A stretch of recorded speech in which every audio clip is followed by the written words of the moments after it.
Not gonna be fun. Good morning.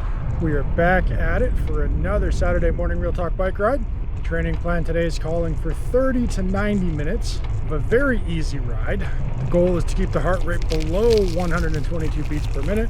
It's going to be a little bit of a challenge. There's a lot of hills around here. I don't like hills. We're in Parry Sound, Ontario this morning. One of our favorite stops on our summer tour. I don't have a route in mind today. We're just going to go for a ride, 30 minutes, see where we end up, turn around and ride on back to the trailer. We're 1 week removed from the Bracebridge triathalon, and to be honest, it was a pretty easy week. I struggled with that calf injury. If you did watch that recap video, you'll know I talked about a calf cramp I had going into the run that I just sort of pushed through. And at the time I didn't think anything of it. And then during the recovery day and my first bike ride of the week, things were fine. But much like going to the gym and having a hard workout, you don't usually feel it the first day. By the second day, you start to know there's a problem. And by the third day, there's definitely a problem. So I took advantage of the optional workouts for this week, which were get a massage or rest. I mostly just rested. Give my calf a break. It stopped hurting yesterday, so we'll see how it goes. We're gonna take it easy.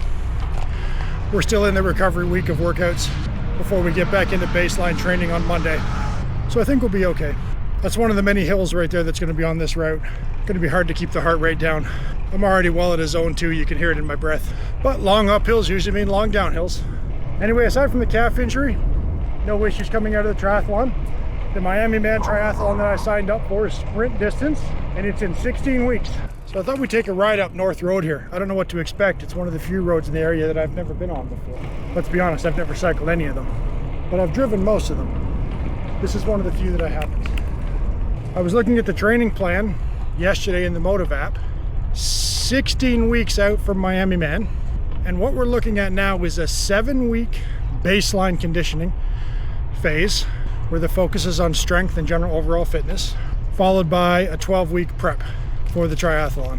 I did dial back my training hours a little bit. I think I cut it back to 5 hours a week, which still gives me enough time, according to the app, for 8 workouts a week.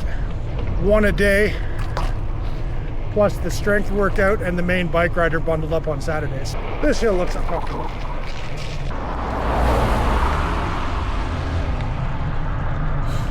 Here we go.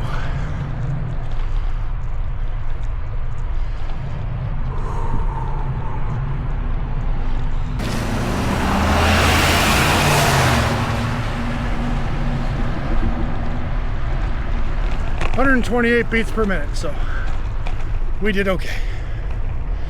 We're not at the top yet. 131, we're doing okay. Just a 150, I get concerned.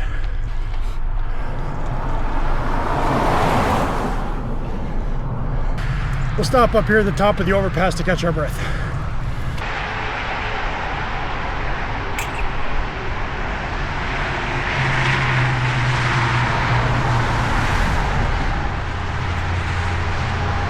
All right, heart rate's back down below 100. Had a little drink of water, watch the traffic for a minute, and we're 15 minutes almost into our ride. Really want to focus on some weight loss. See if we can't take some extra pounds off before Miami. But then in the 12-week phase leading up to Miami Man, I think I'm gonna dial it back up to 7 hours a week, maybe 8 hours a week. I think I was doing just under 7 a week in the lead up to Bracebridge. So I feel in the weeks leading up to Miami, I can do a little bit better. The Miami race is twice as long as the Bracebridge one. It's a full sprint triathlon. So roughly, I think it's a 0.3 mile swim, a 13-mile bike, and a 3.1 mile run. So basically 800 meters, 20K, and 5K.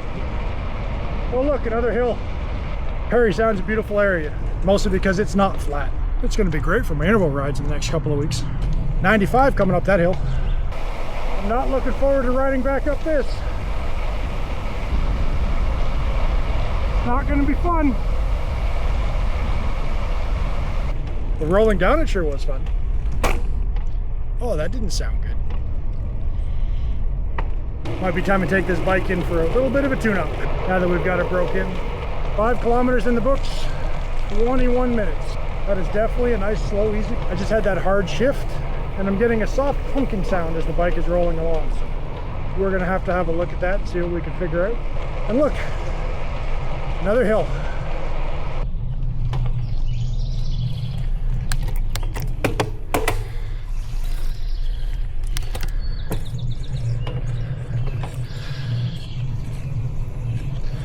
Little zigzag there to drop down a couple of gears. Or up a couple of gears. I don't know which way it really is. Is it up or down to make it easier to pedal? In a car, you would drop down a gear to get more torque to the wheels. I don't know about a bike. 136. 139. Not bad. So I did learn something very important this week that I thought I should pass along to everybody. Did you know that this sport I am participating in is actually called triathalon? I learned that last week because if you go back and watch any previous video, I've always pronounced it triathalon. 4 syllables. Threw an extra A in there just for fun. All my life I thought it was triathalon. Turns out no, it's only 3 syllables. Triathlon. That was my big important lesson from the week. That, and every now and then, regardless of how good we think we are, we do need a rest day. And I'll be honest, that's the one thing that surprised me in all of the training leading up to Bracebridge, was that there was no rest day on the schedule. Even dialed back to 5-6 hours a week, no rest day. And when I first started the plan, I thought that was strange. I'd always heard you need a rest day, listen to your body. Rest days are important for recovery. I didn't take a day off for 56 days, and I was surprised that I didn't need the rest day. So I don't know if that's just because the training is very well structured, or if we as humans are a little more capable than we give ourselves credit for. I'll be honest, if my overweight, deconditioned self can handle 56 days of triathlon training in a row without a rest day, so can any one of you that's listening to this. Now don't go out there and hurt yourself and say, well, it should have been okay because the fat guy on the bike said so. No, no, no. Not what I'm saying. If you hurt yourself, if you physically need a rest day, take one. But mentally, don't let your mind play games on you. Your body can handle it if you do it right and you structure it properly. That's one thing I've learned. That's why I know that I'm going to take it easy for the next few weeks, mostly because there's a lot of travel and vacation time involved on our summer break. But leading up to Miami, I'm going to dial it up. I'd love to know what you guys think about rest days, particularly in endurance sports training. Are they a regular part of your schedule? Do you do them often? Do you go without them during certain periods? Leave me a comment down below. I'd love to hear how it is you handle days off. Well, looks like we're running out of paved shoulders. We go back onto the highway. It was definitely flatter going this way. There's a fellow RVer.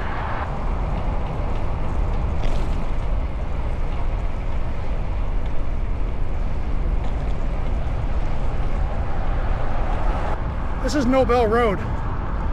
I think this is going to be the route we ride next Saturday.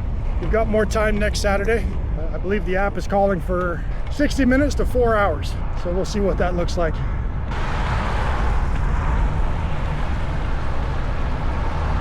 Looks like the bike lane starts again up ahead. And somewhere up ahead is that little trail. It looks like it there. That's a trail. I'm not sure if that's the one I'm thinking of. But I think next Saturday when we come up to ride the Nobel Road, we'll see if we can't find it. It looks like it starts right there. It's marked as an ATV trail, but we're in Northern Ontario. Pretty much everything around here is an ATV trail. Looks like another part of it here, I think we will duck over and take it here because the bike path ends. And we can have a better look at the pretty pickup trucks. Nice white one there on the end. 2100 HD. Very nice. We're happy with the truck we have. It's a good fit for the trailer we have, but we've got our eye on a slightly larger trailer, which would necessitate a slightly larger truck. We don't need to go all the way to diesel dually, but we're thinking a 3/4 ton gas. Oh, we just passed 10K in 39 minutes. We're well off our normal 10K pace. But that was the plan, so it's all good. I also think I've been riding this bike for about a month now, maybe a little bit less, maybe 3 weeks. And I'm gonna shorten the reach. I'm gonna get myself a stem at least 50 millimeters shorter and get these handlebars back a little further. I still feel pretty stretched out, even though it doesn't look like it. You gotta remember, I'm old, fat, and inflexible. I need some upright geometry. So we'll try it. I've got a bike fit planned when we get back to Florida, but I might do some tweaking between now and then. Just coming back into town. I mean, we could stop for some Popeyes. Who doesn't love Popeyes? The chicken is carnivore. The breading and seed oils, not so much. So I try to avoid it, but darn, it's delicious. This is the new fitness center and community pool they were started building last year when we were here. I was hoping it would be done this year. Get in the pool, do some laps. Looks like there's still a long way to go though. Coming in 2026. Well, we'll be back this way in 2 years. Maybe we'll get into the pool there. There's the local small town Dairy Queen. Every small town has one of those. Coach has been asking for a Superman Blizzard treat. Might have to stop in here later in the week and pick her up one for being such a good coach and doing such a great job. Also, from what I heard, might be the only good thing about that movie. Hope I'm going the right way. I did this trail on Tuesday, I think, from the other end. I know it comes out by the old salt dock. I'm just not 100% certain this is the way to get to the old salt dock. We're just going on an adventure and we'll find it when we get there. That was kind of bumpy. Lots of trains rolling through Perry Sound, all hours of the day and night. Might be the only negative to being here, but it's right on the main Trans-Canada rail line. No exit. That might be it because I know the road ends at the salt dock. You know what? I'm gonna take a second and check my map. We zigged when we should have zagged. Or just follow the blue signs that say boat launch and trail. But hey, this triathlon training is hard enough. We don't need to be overthinking stuff. If I wanted to overthink for a hobby, I would have stuck to chess. 15. Come on. 6. That's better. 21. That sign doesn't know what's going on. There we are. And we found the entrance to the waterfront trail. This will take us right to downtown. We'll duck across the old Bracebridge and ride back to the trailer.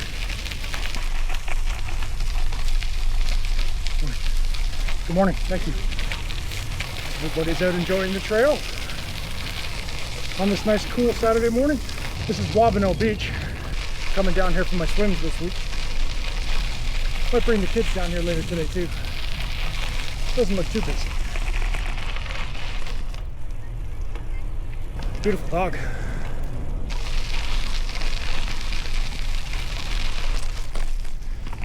This is a little secret beach down there. It's a public beach, but not many people visit it. Lacks the modern facilities of Wabeno, but a great place to go for a swim. Nobel has a great beach too. Next Saturday when we ride Nobel Road, our goal will be to make it all the way to the beach. We put us at about a 30-kilometer ride, which I think will be suitable. Much like the Muskokas from last weekend, this Perry Sound waterfront area was the place I spent a lot of time during my boating days. Pretty quiet today, given the weather's unseasonably cool. It's the big overhead rail trestle. Excuse me. Thank you. Hi, puppy. Beautiful dogs. Sorry to see the waterfalls there, peeking through the trees. Probably hear them too. Still getting some pain between my shoulders. I think I'm overreaching. Same pain I get when I'm not sitting properly at my desk and I'm reaching too far from my keyboard. Across the old train bridge.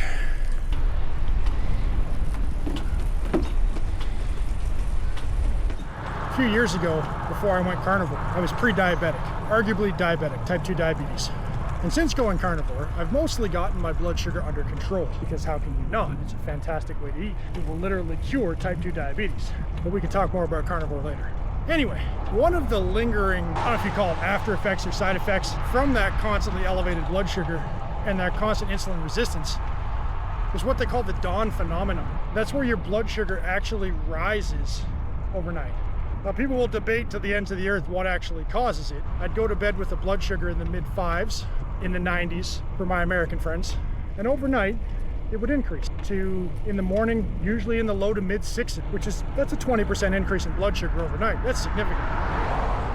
But what I've noticed lately, and I'm sure the exercise gets all of the credit, is that my dawn phenomenon has completely disappeared. I've checked it the last 7 nights in a row, and my morning blood sugar is lower now than it is before I go to bed. And even though I'm still struggling with losing the weight, I gotta be honest, it's about the only thing I am struggling with is just the physical weight. Everything else seems to be improving drastically, thanks to the proper diet and the plethora of exercise I've been getting lately. I've also noticed that on occasion when I do have carbohydrates, my blood sugar will spike, and within a couple of hours, it's right back down to baseline, which is exactly how it's supposed to work. So, might be something of value there for somebody. I know there's a little bit of value there for me, and something for future me to look back on. There's the hydroelectric dam. We're coming up on the end of our ride. Just about to tick over 1 hour. Done 16.5 kilometers. Heart rate's at 100 beats per minute. I think we nailed it. What's another successful Saturday training ride in the books? Another 10 miles on the clock. Thanks everybody for coming along for the ride. I hope you're enjoying watching these videos and following along with this journey as much as I am actually making them for you. It's been helpful to me to be able to think my way through this process. Not overthink, but just think, and to be able to share the journey. Let me know what you guys think about rest days down in the comments. There's Coach coming for me now. She's itching to make breakfast, so she makes a mean carnivore breakfast. So hi to the internet, Coach. Hello. There she is. She's doing a great job. Anyway, we're gonna go grab some breakfast. And then Mom wants to talk to you. Apparently Mom wants to talk to me. I'm in trouble now. I gotta go. I'll see you guys next week. Thanks for watching. Bye for now.